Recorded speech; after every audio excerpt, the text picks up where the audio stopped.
Let's get ready to rumble! Benzinga Nation, jam-packed show today. Peloton up 5%. What's up, disciplined investor? We got Benzinga CEO Jason Raznick here with us. The man, the myth, the legend, Tom Nash. Peter Schiff on the Power Hour with us live today. Interesting, different, unique, innovative companies. Mia, you are live with us on the Power Hour. What's up? Thank you so much for inviting me on. Jessica Billingsley, that is the CEO of Akerna. The best trade idea resource out there.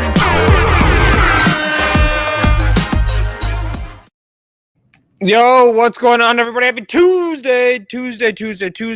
One day ahead of my favorite day of the week, which is, of course, Hump Day. What is going on, guys?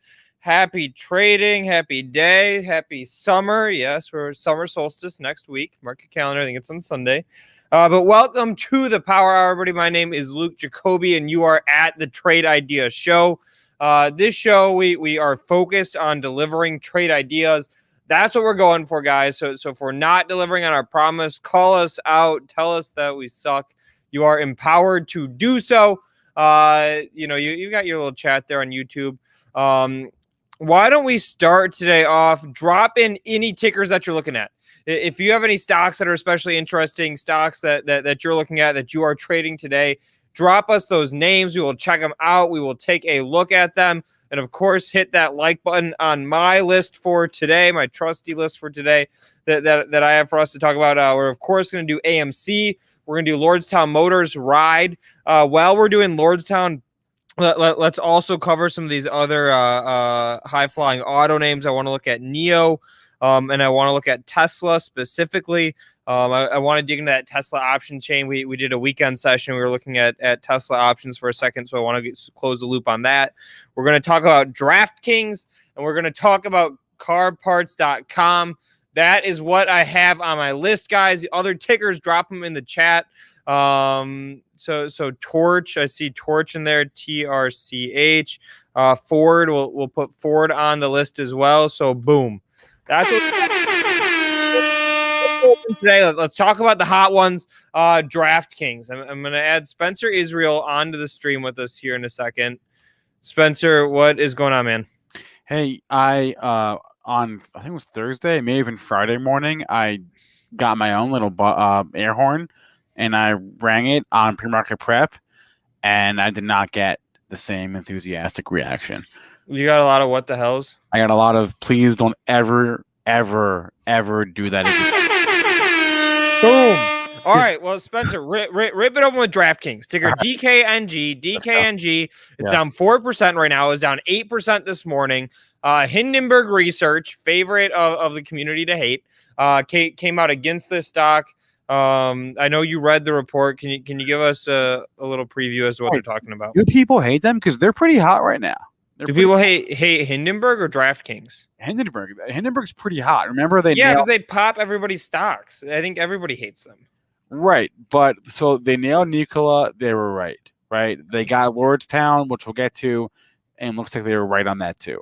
And they got Clover, may appear to be right. Regardless, they're hot. They are, whether you like them, whether you hate them, whatever. Hindenburg is hot right now, and DraftKings is their latest target. You brought up on the screen. There it is. Okay, there it is. All right, I'm gonna zoom us in. Don't worry. I don't have to do anything. All right, so this is the report that Hindenburg Research, again, like Spencer's saying, they've been nailing a lot of stocks on the short or on the bearish side recently. Yeah. DraftKings is the victim today. And again, guys, if you're just joining us on the list, we're going to talk about Ride, Lordstown Motors, AMC, carparts.com, Torchlight, and Ford. And we'll do PubM too. So all right, keep going. So here's the situation: when DraftKings went public via SPAC, and I didn't know any of this. So this is all new to me from this report. When DraftKings went public via SPAC, there was actually a second transaction with a third party as part of that whole going public merger with the SPAC. There was another company that DraftKings merged with in the process of the merger with the SPAC. That company, SB Tech, which is based in, I guess, Bulgaria. Okay, so here it is. Yep. And what Hindenburg is saying is that company, SB Tech, essentially is a front or has a front where they hide a lot of black market activity.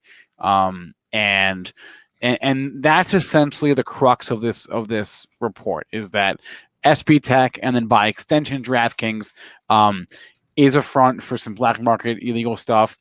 This company SB Tech, this Okay, so basically, let me do the TLDR. Too long, didn't read.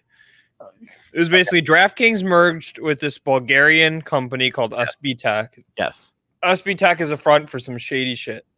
Yeah, but you know what though? So read that third bullet point. Okay, SB Tech accounted for 25% of total revenue at the SPAC consummation. So at least in the bullet points, what that tells me is SB Tech was a big part of DraftKings revenue when they merged 2 years ago. I mean, 25% of total revenue is absolutely material. Right. But 2 years ago, I'm saying it's probably less now. I'm saying it's probably a lot. I don't know that. I see, because you're saying that DraftKings in the U.S. has states opening up gambling. Exactly. So anyway, so a company that is a not immaterial part of the business, had this is great. We estimate that roughly 50% of SB Tech's revenue comes from markets where gambling is banned. Yeah. That's not ideal. Yeah. But so that's essentially the crux of the report, and then they buried this thing at the bottom of the page there, the second to last bullet, where they go, we spoke, and this is where they try to like diversify their argument a little bit, where they say, oh, by the way, there are people that think that DraftKings model of marketing and cash burning is not sustainable, but that's not really the point, right? The whole point is this black market activity, which I guess, and you can see the reaction in the chart today, right? I think most people in the space have some understanding that there is still illegal stuff happening in this industry. Yeah, check this one out. SB Tax, again, we're looking at the Hindenburg research report. Link is in the chat, guys. Yeah. SB Tax founder has sold $568 million worth of DraftKings shares. Right. DraftKings did respond to this, and we have the response in Benzinga Pro. Essentially, all right, let's pull that up. Yeah, our trusty Benzinga Pro. Yep.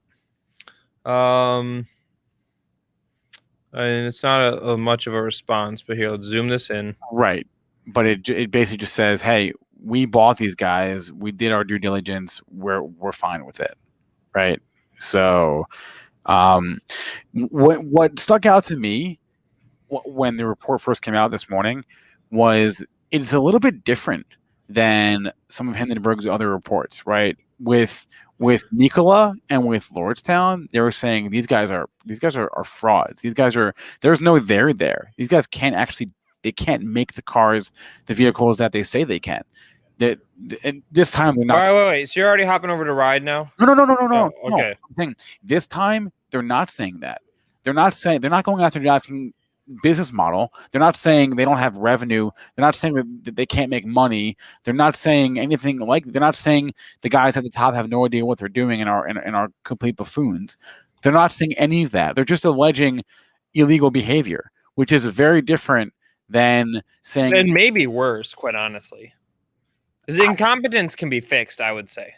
I would disagree. Illegal behavior can't really be fixed. I mean, that's a fucking greenhouse situation. But this isn't, and you can look at the chart and see what the market says for yourself. The stock's the market is shrugging this one off. I just did the quick math. Right. So the stock was down as much as 11% in the pre-market when this report came out. Yeah. Right now we're down 5%. So the market has shrugged a lot of this off. Yeah, I mean, you have to know that this is almost part. I'm not trying to justify any illegal activity, but I mean, come on, this is a dirty industry to begin with, right? You have to know that there's going to be some ties to some organized crime, and that's kind of how things go in gambling, right?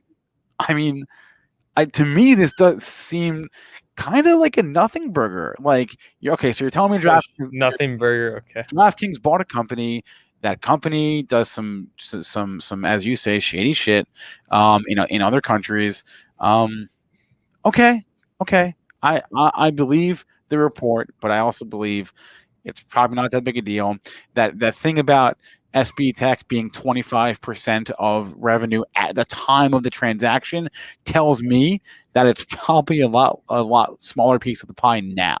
is what I suspect. Now, as the report pointed out, DraftKings is sort of like the gold standard for SPACs, right? Of all the SPACs, they're the ones that have held up the best, or one of the ones that have held up the best, and again, didn't attack the business model, didn't attack the leadership, didn't do any of that, didn't say these guys are just total frauds. They just said they're doing some illegal thing, or one, not even them, one of their subsidiaries is doing some illegal things. And here's the 5-year chart way zoomed out, guys. When Spencer's talking about DraftKings being a SPAC, you might not remember that because it was like a SPAC before SPACs were cool, right? It was a SPAC a couple of years ago. Yeah.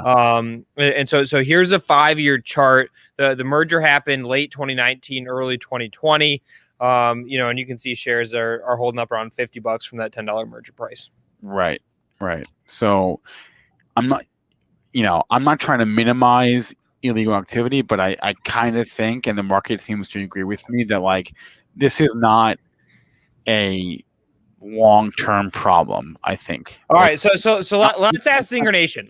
First one of the day. Let's throw it out to the community. Rally the troops. 1, if you like DraftKings here. 2, if you don't. $48 on the dot. You have to be a buyer or a seller. You don't have to actually trade it, but for the sake of this game, you have to pick one way or another. Buy or sell. Which way are you picking? I'm buying. I'm on the sideline side. I'm a 2. Okay. You're what? I would buy it. Like if I like DraftKings, like if it was on my shopping list, I would. What if it's not? You just got to pick, Spencer. I'm on the sidelines on it. I don't really like the online gambling space as it is right now. Okay.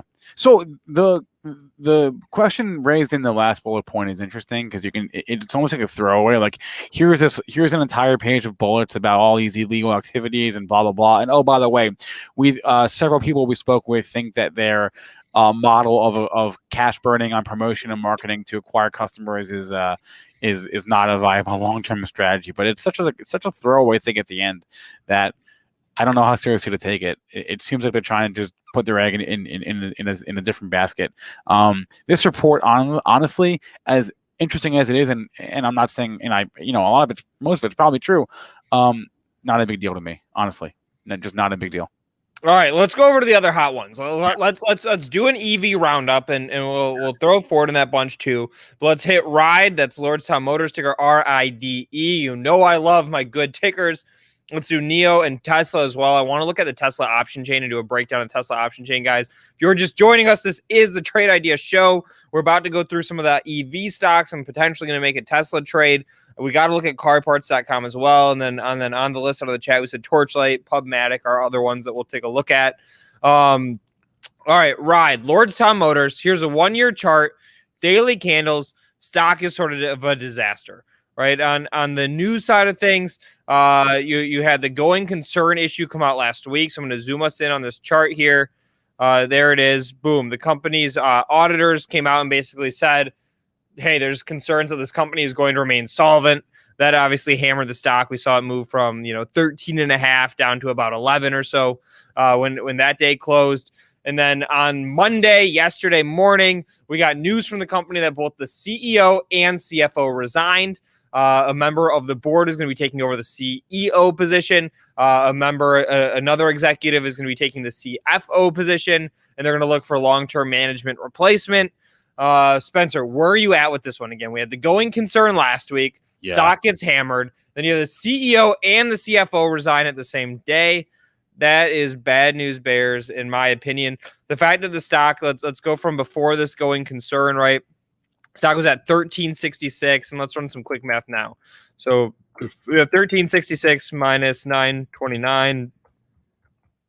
So the fact that the stock's down 32% with all that wave of news, I don't love that by any means.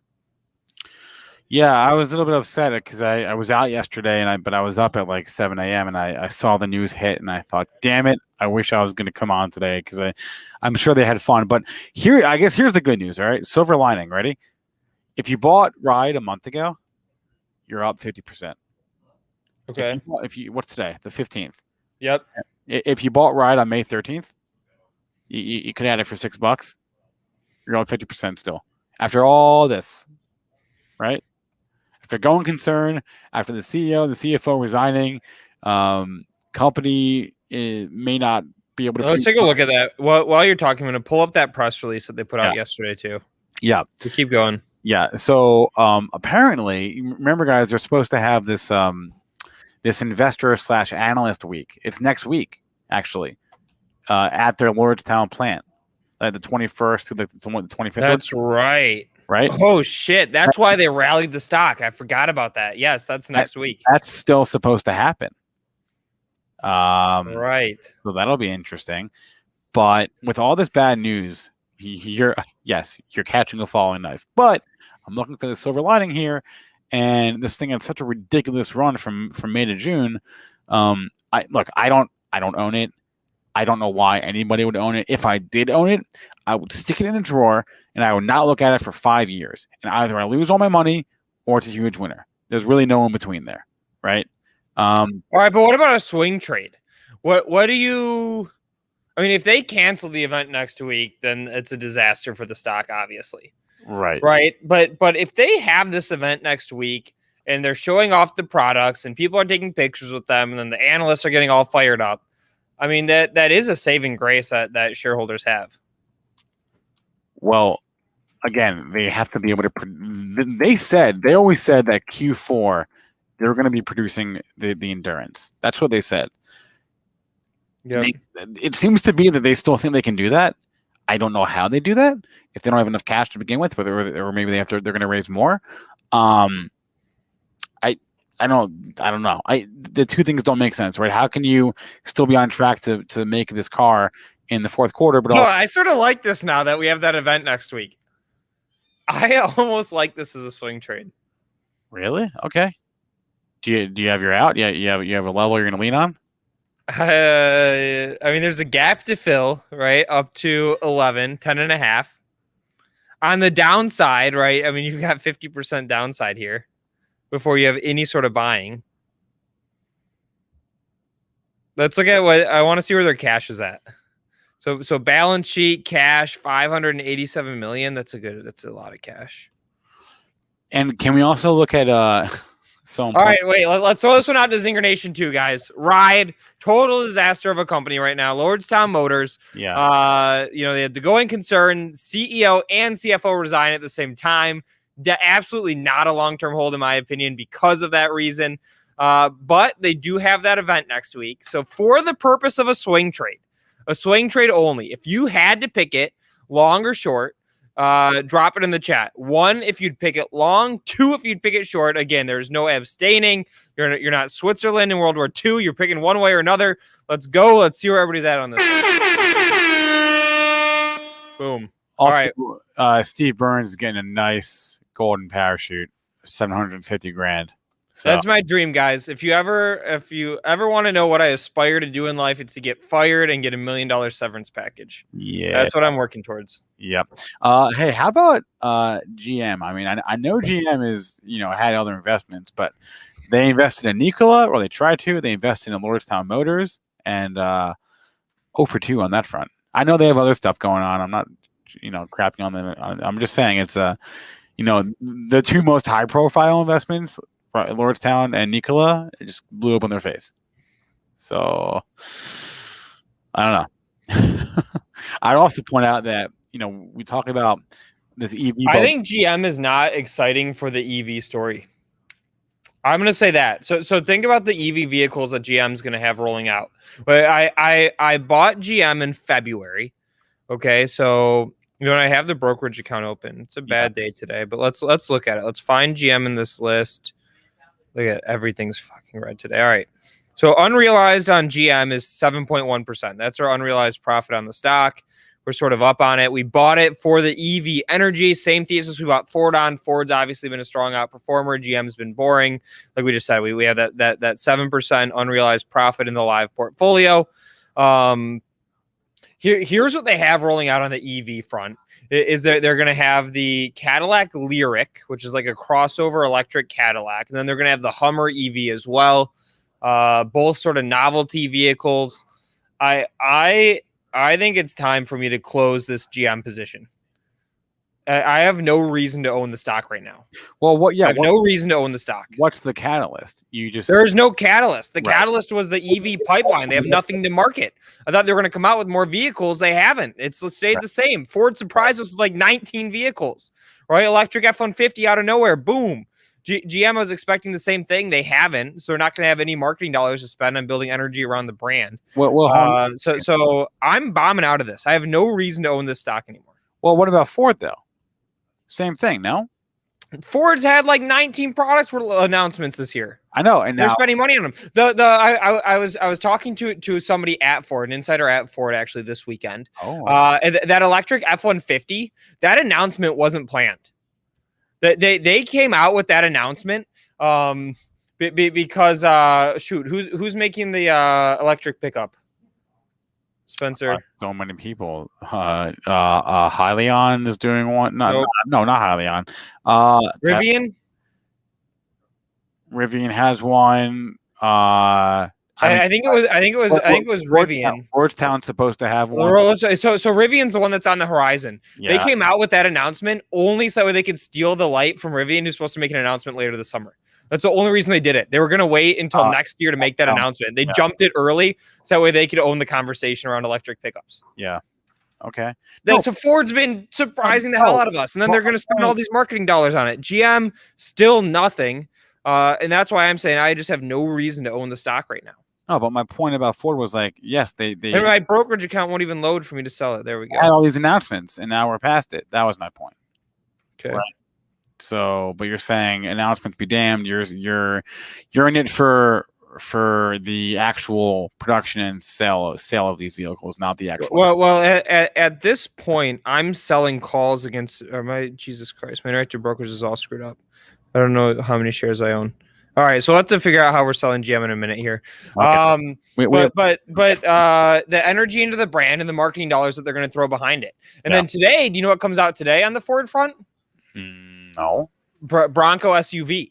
So the Bronco that you've seen on the roads is like the shitty, cheap Bronco that nobody's excited for. The big Bronco is rolling out of the factory today.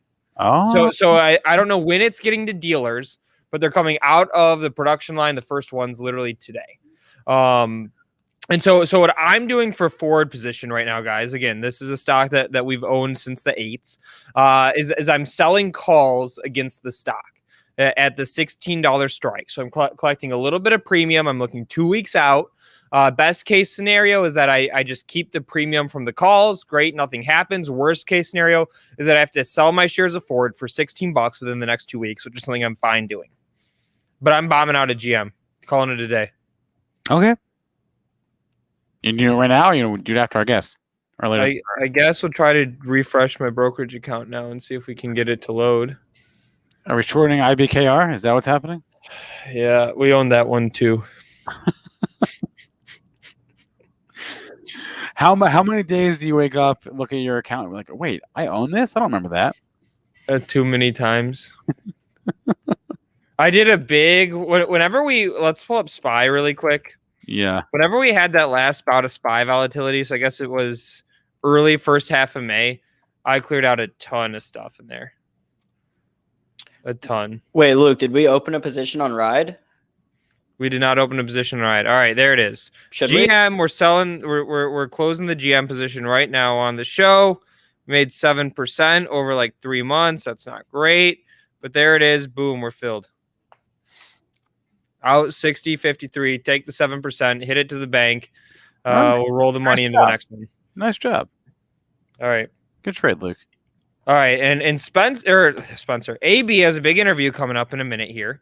So the other stock I wanted to look at was Tesla today. So we're gonna save Tesla for tomorrow. I want to look at the option chain and see if there's room to sell options, sell puts against Tesla to establish a long position like that. We also but Spencer, can you help me look at something, please? Can we do AMC real fast? Because we didn't. Yeah. Let's do AMC. Yeah. We got to do AMC. I know. All right. So AMC high, the intraday high on this stock. I already did the work to figure this out. Let me find it again. All right. So intraday high on AMC is, there we go, 72.62. 72.62. That's our intraday high. We're about $10 off of it right now. Where are you at with this one, Spency? Nice day that we're having an AMC. I mean, my analysis is pretty straightforward, and it's really just echoing.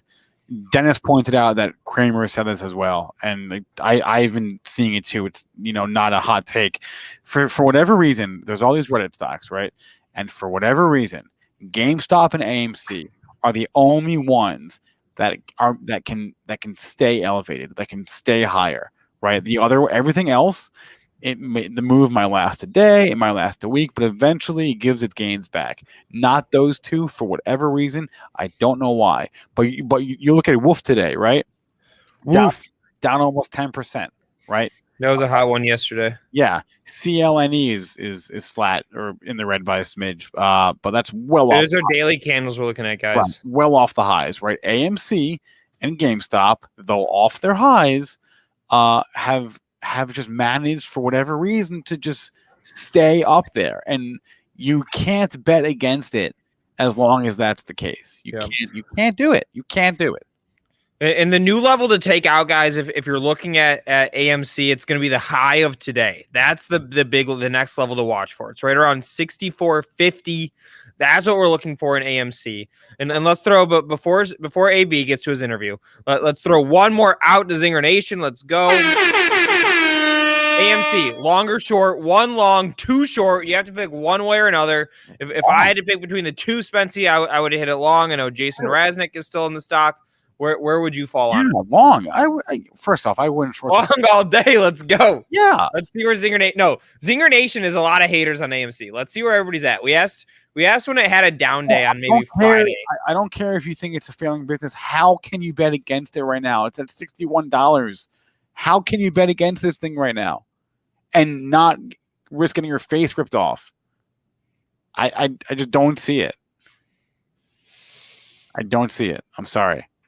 All the AMC haters, I'm sorry. Not with you here. And the chat changed its tune. The chat was a bunch of haters yesterday. We were down off the highs in the mid 70s pre-market last week. Now that we're having some green days, everybody's changing their tune a little bit. Okay? Well, the trend is your friend. It's not rocket science, right? Yep. The people that have held all this time, congratulations. The only people that are underwater are those that bought above 62. There aren't many of them. Nothing like a change in price to change sentiment. There you go. Exactly. No, I do not own AMC, but if Luke said I had to pick one. So. Yeah, of course. We don't play around on this. This is a highly engaging show, all right? Yeah. This is not Switzerland's. There's no pre-market prep right here. Yeah, that's right. All right, guys, I got to hop. All right. Take care, guys. All right. Again, if you're just joining us, this is the Power Hour. This is the Trade Idea Show. Tickers we just went through. If you want to go back and look at them, we did a big breakdown on DraftKings. Short seller report out on that stock today. We also did Lordstown Motors. That's ticker RIDE, which they've got their event coming up next week. We just did Tesla, General Motors. And so tomorrow, let's see. We're going to have to leave car parts for tomorrow. All right? Sounds good to me. But all right. Producer AB is about to bring us another interview. We promise we are bringing you guys highly interesting public companies. So Producer AB, why don't you take it away and get us rocking and rolling? Yes, sir. Well, we got Eypoint Pharmaceuticals coming on. The company's CEO, Nancy Lurker. I'm really excited for it. So without further ado, let me just go ahead and get right into it.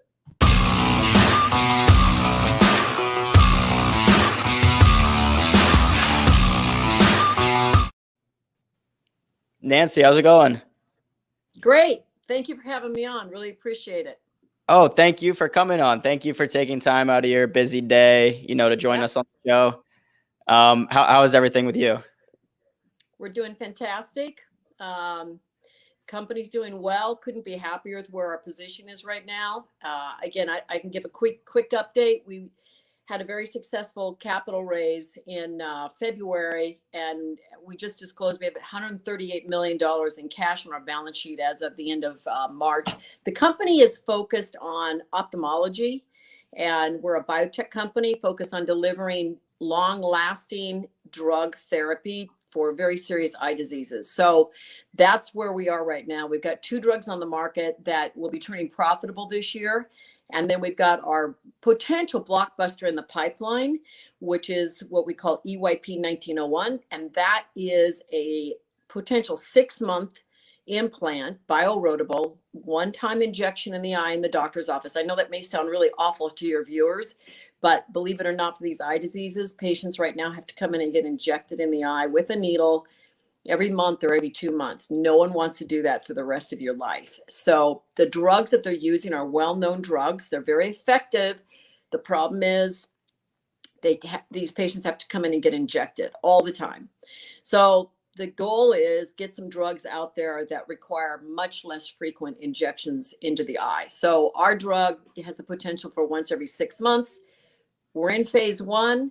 We just announced we completed enrollment, and we're pretty excited about where we are. Wow. So you mentioned that the EYP 1901 that's in the pipeline right now. What phase is that drug currently in? Okay, so there's 3 phases in drug development. Phase 1, which is what you do for safety, and then phase 2, and then phase 3 are your large pivotal trials that are required to file to get approval for the FDA.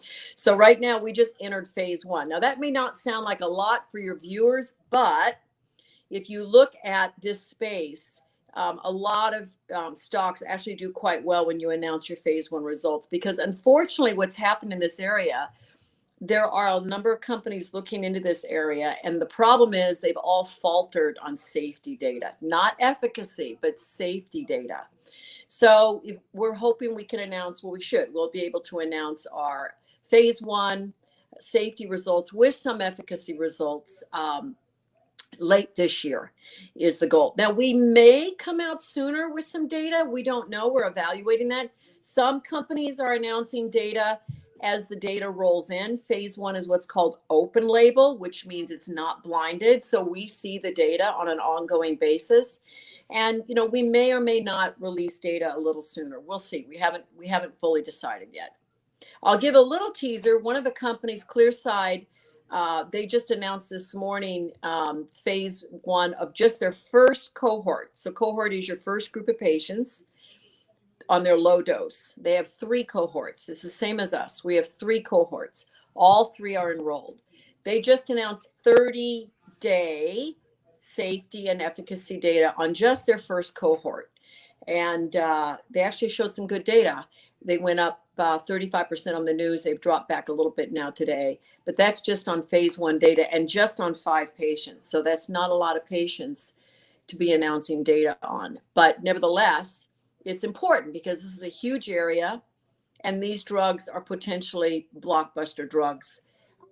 If you look at the drugs out in the market right now today that are injected every month or every other month, which is Lucentis and Eylea, those are I think Eylea is running about $1.5 billion annually. Excuse me, Lucentis, and Eylea is running around $3 billion to $4 billion annually in revenues. Wow. That's a lot. And then, so would this drug that y'all are working on, essentially the biggest difference between that be, as you mentioned, that it'd just be one shot as opposed to coming in every month for, 12 of those shots a year? Yes, you'd come in hopefully once every 6 months instead of once every month, which is what Lucentis is injected, or once every other month, which is Eylea. That's what that is injected. Now I see our webpage up here. So we do have 2 drugs on the market today, Utiq, which is a once every 3-year implant for the prevention of uveitis. That's a small orphan disease, and that's on the market today using this same drug delivery technology. And then Dexecu, which is a slightly different drug delivery technology, and that's for the prevention of inflammation after ocular surgery. Usually it's used for cataract surgery. They're both on the market. They're responding very nicely after the pandemic in terms of coming back. So we're quite pleased with our results right now in terms of those 2 products. We expect that they should start to turn profitable later this year into early next year. And again, those are very nice drugs to have on the market, but they're both rather modest in size, though Utiq is going to be highly profitable just because we develop it all internally. Dexecu we in-licensed, so it has good margins, but not quite as high as Utiq. The other big opportunity, though, with EYP 1901 That again is our drug. What we like about it is that it's using this Duracert drug delivery technology. YUTIQ uses the same drug delivery technology, and there are several drugs that were out licensed that use that same drug delivery technology. In total, there's 5 FDA approved drugs with this same drug delivery technology. And so it's been in about 70,000 patient eyes, and it's remarkably safe. That's what's tripped up a lot of the other ocular drug delivery technologies is safety. So we like our odds that we know Duracert is a well-proven technology and so far, very, very safe. If you look at the active ingredient in EYP-1901, if you scroll back up just a bit, that's vorolanib right here. You can see this on the slide. And again, I'm going to try to make this in layman's terms here. What goes on is that in these eyes with these diseases, wet AMD in particular is the one we're studying right now, you get proliferation of blood vessels and blood vessels that leak. And so you use what are called anti-VEGF. These VEGF is a common enzyme that it causes the growth of blood vessels. You need it in a healthy eye, but sometimes it gets overexpressed and you have too much of it. And that's what these diseases are. So you want to use these anti-VEGFs. That's what the drugs on the market today are. Now, the drugs on the market today are what's called large molecules. They're big. So it's hard to get enough into the eye. And so they target the actual enzyme VEGF and lock onto it and prevent it from hitting the receptor. Where vorolanib acts, it's a small molecule. It doesn't have to lock onto the big enzyme. It actually attaches right to the receptor and blocks the receptor. So you can use more of it in our device. We can fit more of it into our device and thereby get more drug in the eye and have potentially this positive effect. So we're looking forward to our results. We think, and vorolanib, by the way, I'll add, was shown to be effective in wet AMD delivered orally. The problem with these oral drugs is that they cause all these nasty side effects systemically. So you get liver problems, GI problems, fairly significant ones. That's why you want to be delivering these eyes locally into the eye. So it's a big category. This disease is growing. You have baby boomers who are getting older.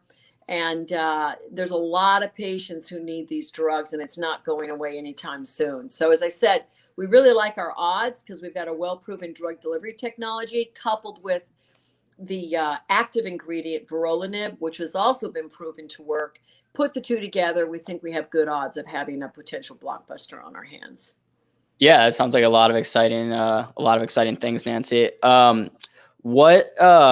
Just for me, since I'm not really like a biotech guy, I'm more of a stock trader guy, what's the difference between uveitis and something like macular degeneration? Good question. Thank you. Uveitis, first of all, uveitis, which is what YUTIQ treats. Uveitis is pure inflammation of the eye. And it typically affects people who are middle-aged. We don't know what causes it often. And unfortunately, these patients, it's the third leading cause of blindness. The good news is there's not a lot of patients. We estimate there's about 80 to 100,000 patients in the US and about 30,000 new patients a year. But it's a terrible disease. So, because it almost always causes you to go blind if you don't treat the inflammation. So YUTIQ is a steroid.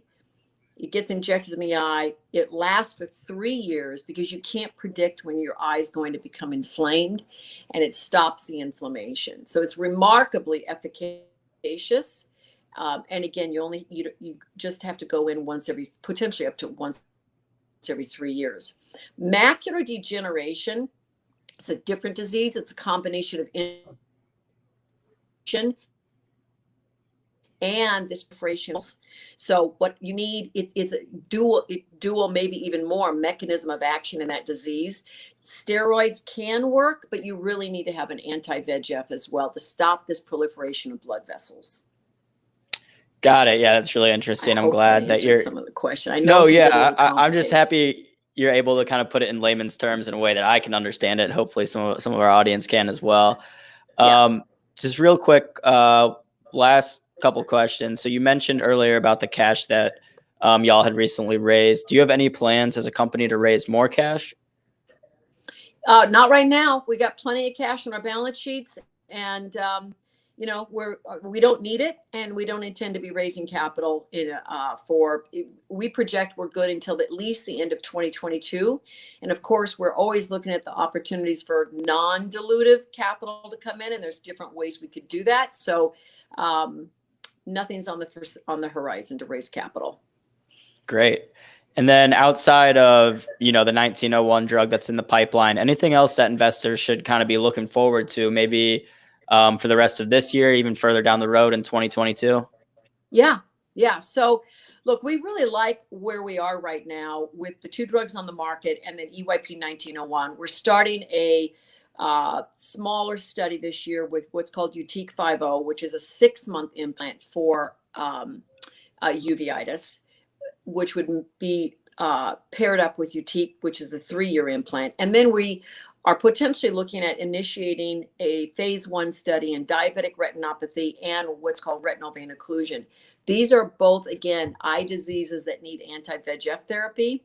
That would be for EYP-1901. That's potentially all this year to initiate. The DR and RVO might slip into next year. We're not sure yet. And then after that, we're looking at additional molecules to put into our Duracert drug delivery technology for additional diseases. So we think, by the end of 2022, we could have a fairly full pipeline of very exciting opportunities for the company. And again, most of these diseases are very, very large areas with high unmet need. And so we have the potential for 1 or more blockbuster drugs should they pan out in the clinic. Awesome. And then real quick before you leave us, Nancy, thank you again for joining us, by the way. Have you always been in pharmaceuticals, in the medical field, or how did you get into this? Yeah, good question. So I've been in pharma for 30 years. I love the space. I know pharma at times can have some issues, but we're certainly committed to making sure that we bring drugs to market for patients that need it and price appropriately. I've got an undergraduate in biology and chemistry and a master's in business administration. And I always knew I wanted to be in the business side of medicine. I just love medicine. I love science. And I just happened, 30 years ago, I got my first job as a pharmaceutical sales rep. At that point, I didn't even know what it was. Pharma was small at that point. And I just climbed up through the ranks. I always knew I wanted to run a company. Biotech is a fantastic field to be in. I was in big pharma for many years and then made the decision I really wanted to go run a smaller company. You've got a lot more flexibility, a lot more ability to really innovate. Big pharma at times can be very risk averse and bureaucratic at times. So I loved being in this space. I will just say, for your viewers, I remain passionate about the opportunity for investment returns in biotech. I think biotech, particularly with the genome being fully characterized, you just can't believe what's going to be happening over the next 20 years. It's incredible. And with the CRISPR technology, gene therapy, stem cell therapy, the targets that we're finding to treat diseases, it's a great time to be in biotech. Yeah, lots of exciting things on the horizon. As always, technology is always moving fast. So I'm excited to see, what y'all are going to do and what other companies in this space are going to do. Yeah. And yeah, thank you again for joining us today, Nancy. I know you're really busy, so I appreciate it. Thanks a lot. Appreciate it very much so. And your investors can call our IR firm at any time. Oftentimes I will even get on calls. Oh, wow. That's awesome. That's a sign of a great company, guys. If you can call their IR firm and answer question or ask questions to the CEO directly, that's always, we love that. I do have the chart pulled up. It's trading at about just below $10. So, if you guys want to go out and get the stock, the ticker is EYPT. Nancy, thank you again for joining us today. Yep. Thanks a lot. Appreciate it. No problem. Enjoy the rest of your day. Okay. Bye. All right, y'all. All right. All right. Aaron, I didn't want to interrupt your awesome interview. Sweet company, man. I think Zoltan found it. So very cool to have Nancy lurk around. Check it out. How did you enjoy it, Aaron? Yeah, I thought it was really interesting. We have different biotech companies on, but it's good to have one on that actually has drugs on the market as well as in the pipeline. Like I said, I got the stock pulled up right here. Looks like there's been some nice consolidation over the past 6 months or so since February, which I always like that, Jason. I don't know about you, but when I see a stock that's kind of been moving sideways for a few months and it's, holding that, that's a sign for me that could be a good time to get in. No, I do like when it holds, and that shows a little bit of support for sure. I want to now move on into some AMC that are selling off today. That did we lose you, Jason? you lost me. We might need you closer to the router or something. You're a little breaking up for me. Chat, put a 1 in the chat if Jason's fine. Put a 2 in the chat if he's a little frozen for you. 1 sec. I'll get you. 1 sec. Maybe Josh is playing too much Fortnite or something.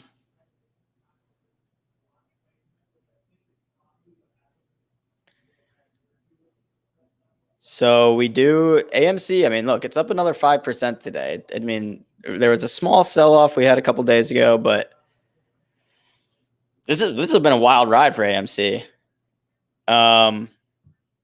Where's the chat on AMC?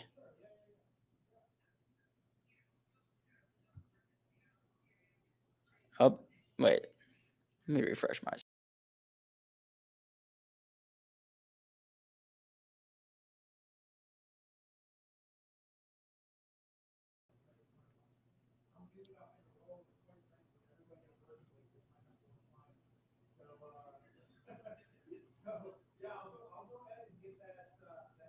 I think we'll get Jason back here in a second. For right now, I'm just going to go through a couple charts, see what's going on. Something that I found really interesting today. So we have AMC. Obviously, that's moving up again, about $2.50, about 5%. So something that I saw interesting though, outside of the AMC, GameStop kind of Reddit stocks. I'm here. Sorry about that. Yeah, we're not using Zoom anyway. What kind of boomer uses Zoom? I just heard this guy Max Zucker. So what kind of boomer can't figure out how Zoom works? Boomers use Zoom, right? But I'm still owner of Zoom, right? So don't share the platform, Bree. Please do not. I don't like that. Okay. Nope. I don't know. What were we just talking about? Well, we were talking about different. We were talking about AMC kind of moving today, but what I was going to say is what was interesting to me is I noticed some video game companies were getting kind of hit today, like Activision, Blizzard. Okay. So guys, yesterday we saw everything gaining. You saw the NASDAQ moving in a positive direction. We talked about Tesla. We talked about GAN. OSW is having a rocket to HAYW, Penn National back at 79. Mitch got me in GNI at 1950. We're down 8%. You're saying some video game things are getting hit?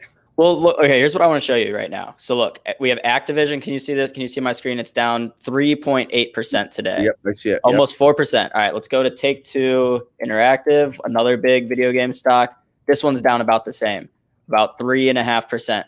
But then, Jason, let's go here. Let's go to Roblox. Okay. Roblox is actually up a little bit. So what's Roblox up? It's up barely. I mean, but it's like flat, but it's not down. Like these other video game companies are down about 4%, which is pretty significant on a daily move. So Roblox have news? Let's check. Let's check in Benzinga Pro. Let's go to detail or go to overview. Scroll down. No big news today on Roblox. And so we had Ross Gerber on a couple weeks ago, and he was talking about kind of the bull case for Roblox. And obviously, our friend Kathy Wood, she's very heavy into Roblox. I was going to ask you, Jason, like, do you have any sentiment on Roblox? Do your kids use Roblox? Do you know anything about it? My kids are definitely, yes, they were using Roblox today. They made a whole island with cats on it. And my daughter was getting mad at Josh for putting so many cats on the thing. They were definitely using Roblox today. They were building stuff. And that is good for Unity Gaming, because Unity does a lot of this stuff where they're the creators behind a lot of these games. So what we pull up U symbol, see what that's doing today. Ticker U is, oh my God, Ticker U is down 4.5%. Yeah. See, There's a sell-off in games, and it's But I'm interesting. telling you, something's happening if all the game stocks are down, but Roblox isn't. Like, that's showing me that Roblox might have some relative strength in that. Can you put a thing in the content Slack? We should cover something on that, Yes, I will. because it's an interesting take. I don't know what the catalyst. I didn't check Twitter. I didn't check Benzinga Pro yet. I don't know if you have, but I did not. That's interesting, Bree. I agree. Okay. Maybe someone in Zinger Nation can help us out here, because that's just something like I noticed, like things like that where like, oh, I would expect Roblox to be down at least 2% or something if the other ones are, but nope. So I think that's a sign that we need to look in further what's going on there. Okay. So now, will you pull up AMC, please? Yes, sir. I want to talk about AMC. So AMC is still up a little bit, but it's fallen off its highs of the day. What's it at? 58? It's at almost 50. Oh, it's at 59 right now, but it was all the way up at 64 earlier today. All right, so let's talk about this, guys.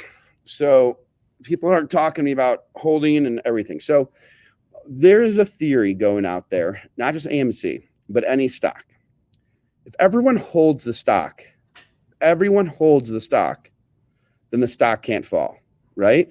If everyone's holding the stock, how can it fall?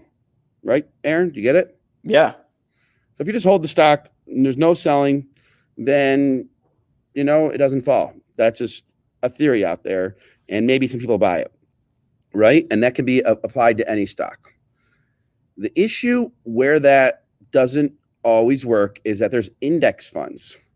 Index funds automatically trade based on proportional weightings of different, so an ETF, there's an ETF that may hold such and such companies, and they gotta weight it. It's equally weighted every single day. It changes. Then there's the part of mutual funds, which you can't control them. Then there's hedge funds, obviously, like Murdoch Capital, who got hurt. And so what I guess I would say to you is there's also people short selling. There's also options. It all affects the stock. The answer is, if everyone does hold, then the stock shouldn't fall. I agree. But let's just pretend for a second. Let's pretend the markets were just a robot. So know that we set the robot to say, don't sell AMC. Stay in AMC. AMC, stay in it. Everyone's staying in it, okay? So let's just go with that. Everyone's going to stay in AMC. And no one's selling. I'm not even referring to individuals. I'm referring to robots. The next problem that happens, Aaron, is this. 3 things. One is insiders.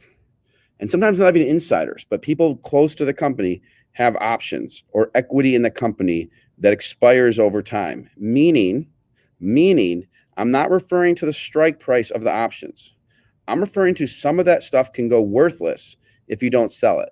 So no matter what, if you own AMC and no one buys it, and no one sells it, insiders could sell. Additionally, the company may issue shares, as you've seen, which further dilutes. So if there's 100 shares in the market, each share is worth $1. So 100, let me take my calculator out, let me get my pencil. 100 shares in the market times $1 share, you're at $100 for the market cap. Okay, I'm excluding debt. This is not enterprise value. This is market cap. I'm excluding debt. Now let's say that the company issues $50, 50 shares. So it increases the share offering by 50%. So now you have 150 shares. The dollar amount didn't change per share, and the total market cap is still $100. So your share value goes from $1 to around 75 cents just by the company issuing shares, just by definition. So that being said, that could be a positive, right? Because the company has more cash to do R&D, for Ryan Cohen to do his work, et cetera, et cetera. This is why it's rare in the market to have a situation like this where if you just hold, it just goes up. Now with AMC, there's definitely a wave of buyers. This thing, the support I've seen with it, Aaron, going at 57, 60, 62, 46, there is support here.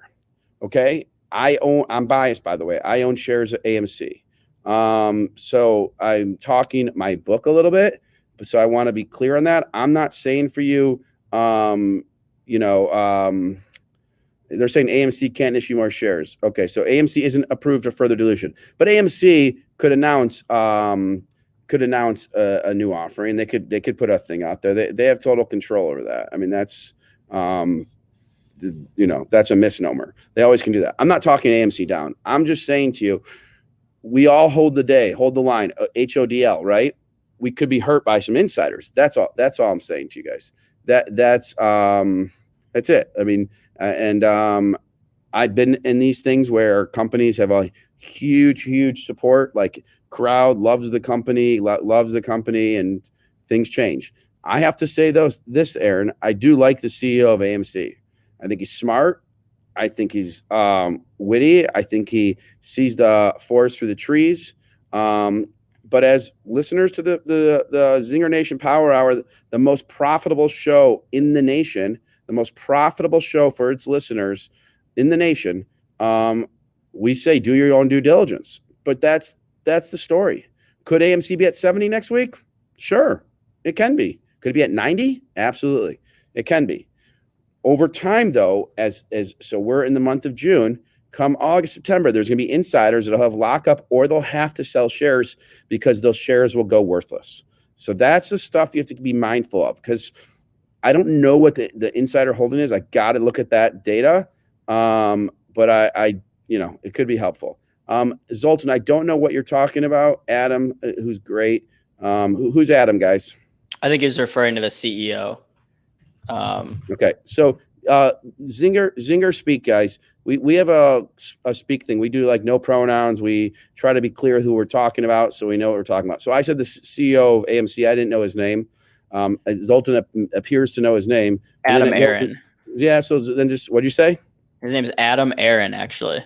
So then just say CEO Adam Aaron is good, because I don't know every CEO's name. Zoltan, I'm not as good as you. Your brain works a lot faster than me. So Fast Study, yeah, there aren't a lot of funds that own AMC. I'm less worried about the funds. I'm more worried about inside. That's me personally right now. But listen, there's a big Reddit audience. Benzinga, and guys, if you're new to Benzinga, we're for the people, by the people. We're not old line media. We are the ones who had the GameStop thing. GameStop was at $42 when we brought on Andrew Leff from Citron on the show with the Reddit Wall Street bettors. We brought the Wall Street bet at Reddit guys. It was at $42 when we brought him on. By the end of the two shows, at $82. We are the room where it happens. So go turn on CNBC. Go turn on whoever you want. The Benzinga is the room where it happens. We're for us, by us. This is the first of its kind media company where it's brought up by the people. Most of the people that work at Benzinga have been a fan of us, have used us. It's totally, you are us, we are you. If you know a designer, web developer, writer who wants to write about stuff, email us at powerhour@Benzinga, powerhour@benzinga.com. So, Max Zucker says, why are we trying to be like traditional media? Max, love for you to come on the show right now. Can you come on right now and tell us how we're trying to be like traditional media? Max, please tell us. Love to know that. Traditional media wouldn't bring on the Wall Street bettors the first day of the GameStop thing.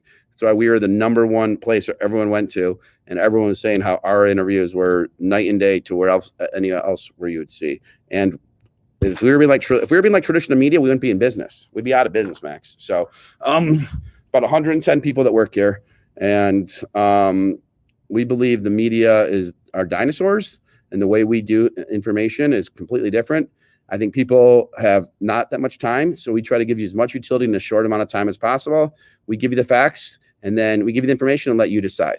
So if Max wants to come on later, no, the show ends like at 1:05 because getting technical is on. But Max Zucker, we'd love for you to come on. If we can't do it right now, then how about tomorrow? Can you email powerhour@benzinga.com? Because I want my friend Neil to come on. Neil's great, and I don't want to take into his time, Max Zucker. I appreciate your feedback, though. I appreciate your feedback. Yeah, and then real quick before Neil's show, wait, Raz, I was going to call you about this, but I just saw your email a couple hours ago about the flag football thing to go to the Super Bowl. Are we going to do that? What are you talking about? You forwarded me an email about a flag football thing to go to the Super Bowl. I did. Yeah. I don't know what you're talking. I didn't mean to. Oh, you didn't mean to. All right. I didn't know how I was Was there supposed to someone respond. else on it? Yeah, there was someone else on it. That was a mistake that I went to you then.